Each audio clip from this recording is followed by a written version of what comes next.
Election commission क़ौमी assembly जे 37 तकनि ते रिथियल नंढी चूंड मुलतवी करे छॾी। इलेक्शन कमीशन 16 ऐं 19 मार्च ते रिथियल नंढी चूंडूं मुलतवी करण बाबति जारी कयल नोटिफिकेशन में चयो आहे त केपी में क़ौमी असेंबली जे 24 तकनि ते चूंडूं मुलतवी कयूं वयूं आहिनि। सिंध जे 9, इस्लामाबाद जे 3 ऐं बलोचिस्तान जे 1 क़ौमी असेंबली जी सीट ते नंढी चूंड मुलतवी कई वई आहे। चूंडूं अदालती हुकुम तहत मुलतवी कयूं वयूं आहिनि।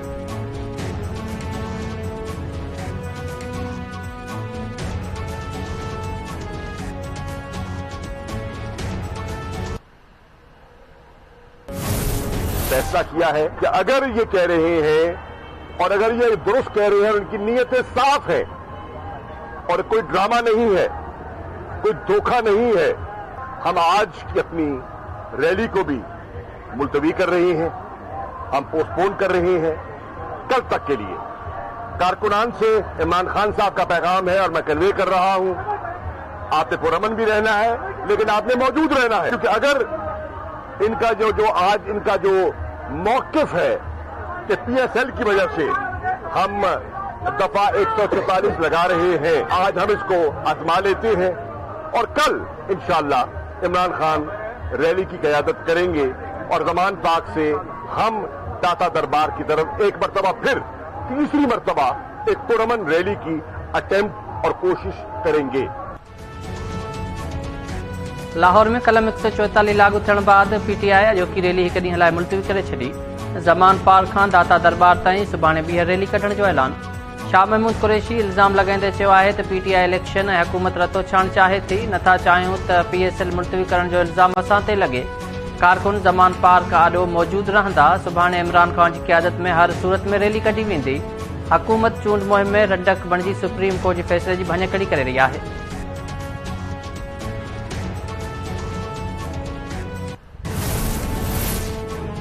तहरीक इंसाफ लाहौर में कलम 144 लागू करण वारे निगरान हुकुम जे क़दम खे इलेक्शन कमीशन ऐं लाहौर हाई कोर्ट में चैलेंज करे छॾियो।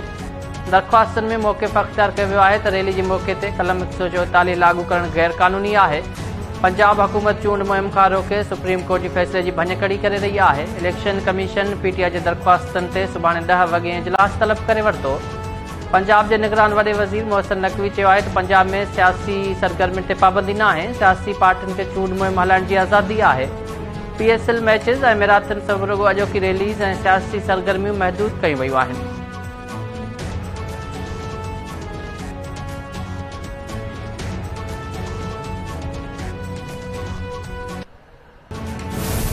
तो ऐसी सूरत हाल ना पैदा करें कि हम दोबारा कहें कि हमें ये सेंसस नहीं मानना है। ये बड़ा एक सख्त मौकफ है जो हमने रखा है और मैं चाहूंगा कि अगेन आप मीडिया वाले ये मौकफ इस तरीके से पेश करें। हम चाहते हैं सेंसस हो, हम चाहते हैं ठीक हो, हम चाहते हैं हर एक को गिना जाए, हम चाहते हैं कि जो पाकिस्तानी शहरी है और जो पाकिस्तानी शहरी नहीं है उसकी डिस्टिंक्शन हमें पता हो। रिजल्ट से उनको अनाउंस करें जो उन्होंने विथहेल्ड किए हुए। अजीब बात है, यानी 20 रिजल्ट विथहेल्ड किए जिसमें 12 पाकिस्तान पीपुल्स पार्टी। फैसला करो, भेजो उनको ट्राइब्यूनल में। हम जीते हैं, हमारी इस वक्त 96-97 सीट से मेयर हमारा कराची का है, ये आपको मैं बड़ा क्लियर बता दूं। अब बाकी जो वो रोना धोना करें और इलेक्शन कमीशन से हमें सब एतराज है कि वो तो करें। ये अमन पसंद सूबा है, पूरा पाकिस्तान अमन पसंद है। अगर आपने इसको और सूबों में खराब किया, यहाँ आपको खराब करने नहीं देंगे। आपकी जबान, आपकी हरकत, दोनों का हिसाब किताब इधर ही होगा और हम लेंगे। डिजिटल आदमशुमारी 2017 जहिड़ी न थियणु घुरिजे, अहिड़ी सूरत हाल पैदा न कई वञे जो आदमशुमारी जा नतीजा क़बूल न कयूं। पीपुल्स पार्टी हक़ीक़ी आदमशुमारी चाहे थी, ख़दशनि खां वफ़ाक़ी हुकूमत खे आगाह करे छॾियो आहे। ख़दशा ख़तमु न कया विया त आदमशुमारी बाबति सिंध हुकूमत जी मदद ख़तमु करण ते मजबूर थी वेंदासीं। वॾे वज़ीर सैद मुराद अली शाह चयो आहे त केतिरो बि रोए, कराची में मेयर पीपुल्स पार्टी जो थींदो। इलेक्शन कमीशन सुस्तीअ जो मुज़ाहिरो न करे, जिन तकनि जा नतीजा रुकियल आहिनि उहे फौरी तौर जारी कया वञनि। पीटीआई ॿियनि सूबनि में डफेड़ पैदा करे पई, पर सिंध जूं हालतूं ख़राब करण जी इजाज़त कंहिंखे न ॾींदासीं।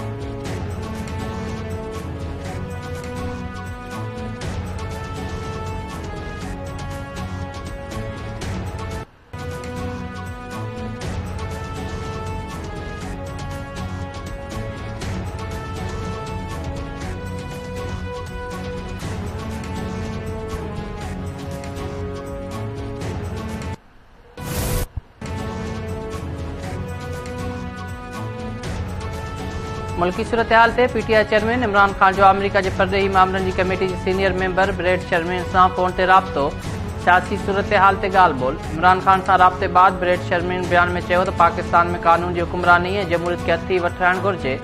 इज़हार राय जी आज़ादी खे यकीनी बणायो वञे।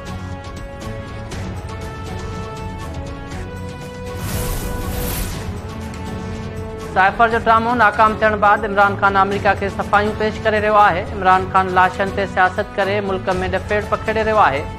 वफ़ाक़ी वज़ीर मरियम औरंगज़ेब चयो आहे त पीटीआई अॻवान राजा शकील जी गाॾी ज़ुल्शाह जो लाश खणण लाइ इस्तेमालु थी। कारकुन खे टकर हणी मारींदड़ खे ज़मान पार्क में छो पनाह मिली आहे?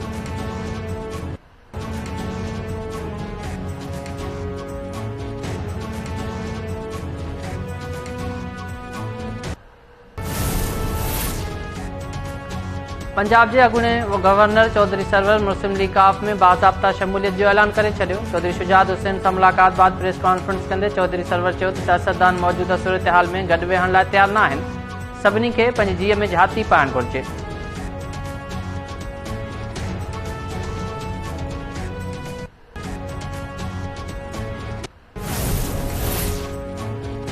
तहरीक इंसाफ एमपीए अरसलान ताज जी गिरफ़्तारी ख़िलाफ़ अदालत सां राब्तो करे वरितो। पीटीआई जे वकीलनि ड्यूटी मैजिस्ट्रेट वटि दरख़्वास्त दाख़िल कराई। पीटीआई तर्जुमान मूजिबि सादा कपड़ा पहिरियल पुलिस एहलकारनि अरसलान ताज खे संदसि गुलशन इक़बाल वारे घर मां गिरफ़्तार कयो।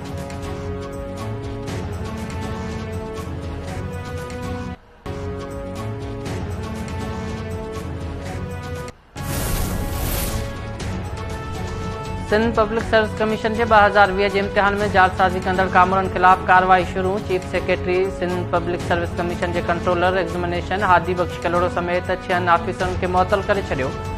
नौकरी में बरतरफ़ी की कार्रवाई भी शुरू।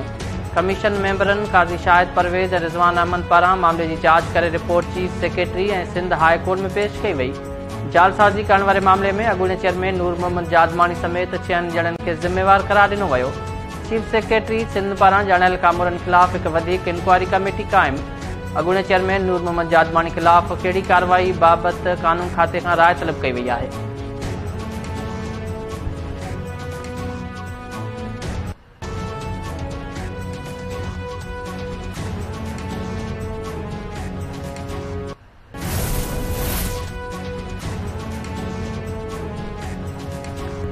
डिजिटल आदमशुमारी सिंध दुश्मन रिथाउन ऐं महांगाई खिलाफ़ एसीपी जो सखर खां निकतल पैदल मार्च जोक शरीफ़ पहुची वियो। काफ़िले में शामिल अॻवाननि ऐं कारकुननि पारां दुनिया जी पहिरीं सोशलिस्ट अॻवान ऐं जोखेड़े सो खाए जे नारो हणंदड़ सूफ़ी शाह इनायत शहीद जे मज़ार ते हाज़िरी भरे सिंध जी ख़ुशहाली लाइ दुआ घुरी। ज़ैन शाह वीडियो बयान में चयो आहे त संदसि तबियत में सुधारो अची रहियो आहे। जल्द दोस्तनि सां जदोजहद में गॾु हूंदो। सिंधियुनि खे पंहिंजे हक़नि लाइ सुजाॻ थियणो पवंदो।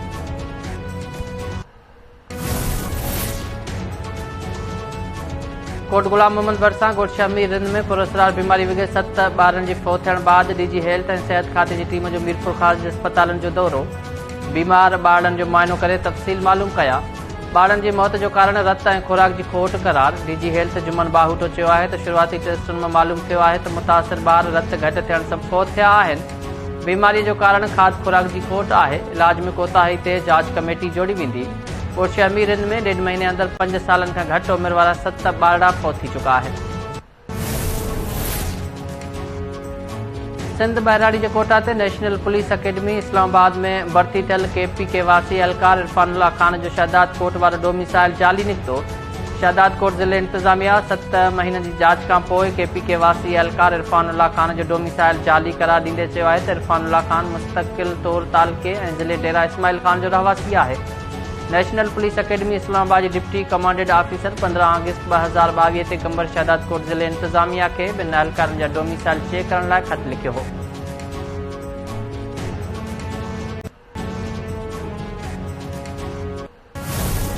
ऐं कलंदर लाल शहबाज 771 उर्स जूं ॿिए ॾींहं वारियूं तक़रीबूं जारी। सिंध समेत मुल्क जे कुंड कुड़च मां पांधिड़नि जी सेवण आमद सिलसिलो जारी। सिक्योरिटी जा गैर मामूली इंतज़ाम।